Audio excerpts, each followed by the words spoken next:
बड़ी खबर आपको बता दें, गुजरात के अरब सागर तट पर स्थित शिव आस्था के प्रमुख केंद्र सोमनाथ ज्योतिर्लिंग के 75 वर्ष पूर्ण होने पर अमृत महोत्सव मनाया जा रहा है। इसी क्रम में आज प्रधानमंत्री नरेंद्र मोदी सोमनाथ मंदिर पहुंचे और हेलीपैड से मंदिर तक उनका रोड शो आयोजित किया गया। जी हां, प्रधानमंत्री नरेंद्र मोदी ने मंदिर में महापूजा, कुंभाभिषेक और ध्वजारोहण किया। इस दौरान वायुसेना द्वारा भव्य एयर शो का आयोजन भी किया गया तथा सोमनाथ मंदिर के शिखर पर पुष्प वर्षा की गई। मुख्यमंत्री भूपेंद्र पटेल और उप मुख्यमंत्री हर्ष संघवी ने प्रधानमंत्री नरेंद्र मोदी जी का माला व साफा पहनाकर स्वागत किया। इसके बाद प्रधानमंत्री ने सद्भावना मैदान में आयोजित जनसभा को संबोधित किया। देखिए खास रिपोर्ट। साथियों, समय खुद जिनकी इच्छा से प्रकट होता है, जो स्वयं कालातीत है, जो स्वयं काल स्वरूप है, आज उन देवादिदेव महादेव की विग्रह प्रतिष्ठा के हम 75 वर्ष मना रहे हैं। ये सृष्टि जिनसे सृजित होती है, जिनमें लय हो जाती है, यतो जायते पाल्यते येन विश्वम तमीशं भजे लीयते यत्र विश्वम। आज हम उनके धाम के पुनर्निर्माण का उत्सव मना रहे हैं। जो हलाहल को पीकर नीलकंठ हो गए, आज उन्हीं की शरण में सोमनाथ अमृत महोत्सव हो रहा है। ये सब भगवान सदाशिव की ही लीला है। साथियों, दादा सोमनाथ के अनन्य भक्त के रूप में मैं कितनी बार यहां आया हूं, कितनी ही बार उनके सामने नतमस्तक हुआ हूं, लेकिन आज जब मैं यहां आ रहा था तो समय की ये यात्रा एक सुखद अनुभूति दे रही थी। अभी कुछ ही महीने पहले मैं यहां आया था, तब हम सोमनाथ स्वाभिमान पर्व मना रहे थे। प्रथम विध्वंस के 1000 वर्ष बाद भी सोमनाथ के अविनाशी होने का गर्व और आज इस आधुनिक स्वरूप की प्राण प्रतिष्ठा के 75 वर्ष हम केवल 2 आयोजनों का हिस्सा भर नहीं, सिर्फ हिस्सा भर नहीं बने हैं। हमें 1000 वर्षों की अमृत यात्रा को अनुभव करने का शिवजी ने मौका दिया है। साथियों, 75 साल पहले आज के ही दिन सोमनाथ मंदिर की पुनर्स्थापना ये कोई साधारण अवसर नहीं था। अगर 1947 में भारत आजाद हुआ था तो 1951 में सोमनाथ की प्राण प्रतिष्ठा ने भारत की स्वतंत्र चेतना का उद्घोष किया था। आजादी के समय सरदार साहब ने 500 से ज्यादा रियासतों को जोड़कर एक भारत का आधुनिक स्वरूप गढ़ा था। तो साथ ही सोमनाथ के पुनर्निर्माण से उन्होंने दुनिया को बताया था भारत केवल आजाद नहीं हुआ है, भारत अपने प्राचीन गौरव को पुनः हासिल करने के मार्ग पर भी अब आगे बढ़ चुका है। साथियों, इसलिए आज इस अवसर पर मैं केवल 75 वर्षों की झांकी नहीं देख रहा हूं, मैं यहां देख रहा हूं विनाश में सृजन के संकल्प को, जिसे सोमनाथ ने चरितार्थ किया है। मैं यहां देख रहा हूं असत्य पर सत्य की विजय को, जिसे प्रभास पाटन ने बार बार जिया है। मैं यहां देख रहा हूं हजारों वर्षों की आध्यात्मिक चेतना को, जिसने मानव मात्र के कल्याण की सीख समूचे विश्व को दी है। मैं यहां देख रहा हूं भारत के उस अविनाशी स्वरूप को, जिसे सदियों के कुत्सित प्रयास भी न मिटा सके, न हरा सके।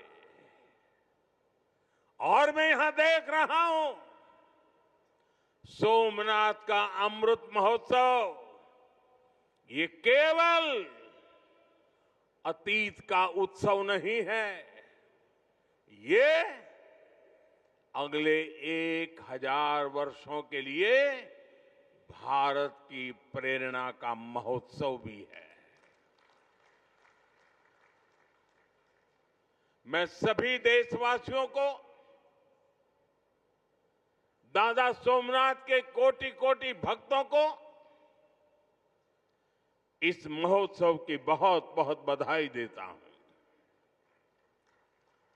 साथियों, आज का दिन एक और वजह से भी विशेष है। 11 मई 1998 यानी आज के ही दिन देश ने पोखरण में परमाणु परीक्षण किया था।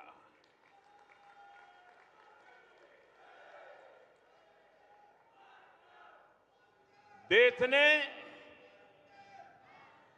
11 मई को पहले 3 परमाणु परीक्षण किए। हमारे वैज्ञानिकों ने भारत के सामर्थ्य को, भारत की क्षमता को वैज्ञानिकों ने दुनिया के सामने रखा। दुनिया में तूफान आ गया।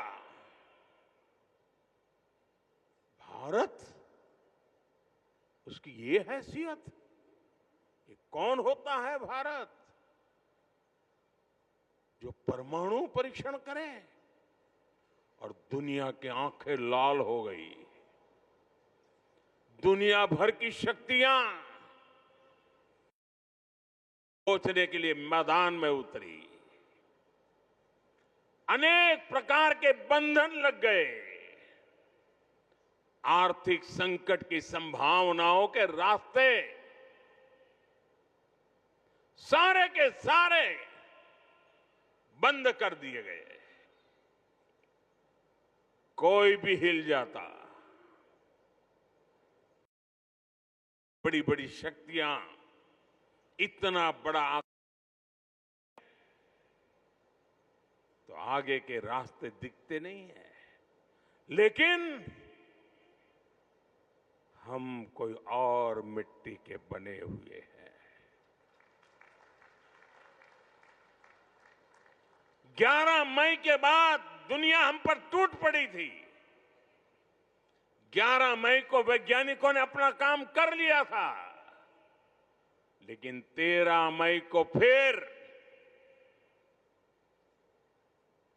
2 और परमाणु परीक्षण हुए। उससे दुनिया को पता चला था कि भारत की राजनीतिक इच्छा शक्ति कितनी अटल है। उस समय पूरी दुनिया का दबाव भारत पर था, लेकिन अटल जी के नेतृत्व में बीजेपी सरकार ने दिखाया था कि हमारे लिए राष्ट्र प्रथम है। दुनिया की कोई ताकत भारत को झुका नहीं सकती, दबाव में नहीं ला सकती। साथियों, देश ने पोखरण परमाणु परीक्षण को ऑपरेशन शक्ति नाम दिया था, क्योंकि शिव के साथ शक्ति की आराधना ये हमारी परंपरा रही है। अर्धनारीश्वर शिव स्वयं भी शक्ति के साथ ही पूर्ण होते हैं। आपको याद होगा, जब देश का मिशन चंद्रयान सफल हुआ था, तब चंद्रमा पर जहां भारत का रोवर लैंड हुआ, उस जगह का नाम भी हमने शिव शक्ति पॉइंट रखा है, क्योंकि हमारी आस्था में चंद्रमा शिव से जुड़ा है और शिव शक्ति से जुड़े हैं। और ये कितना सुखद है कि चंद्रमा के नाम से ही इस ज्योतिर्लिंग को हम सोमनाथ कहते हैं। साथियों, शिव और शक्ति की हमारी आराधना का जो विचार है, वो देश की वैज्ञानिक प्रगति के लिए भी प्रेरणा बने। आज हम ये संकल्प साकार होते देख रहे हैं। मैं इस अवसर पर भगवान सोमनाथ के चरणों से सभी देशवासियों को ऑपरेशन शक्ति की वर्षगांठ की भी बधाई देता हूं। साथियों, जब मैं पिछली बार यहां आया था, तब मैंने कहा था, जिसके नाम में ही सोम अर्थात अमृत जुड़ा हो, उसे नष्ट कौन कर सकता है। इतिहास के लंबे कालखंड में इस मंदिर ने कितने ही आक्रमण झेले। महमूद गजनवी, अलाउद्दीन खिलजी जैसे अनेक आक्रांत आए। लुटेरों ने सोमनाथ मंदिर का वैभव मिटाने का प्रयास किया। वो सोमनाथ को एक भौतिक ढांचा मानकर उससे टकराते रहे।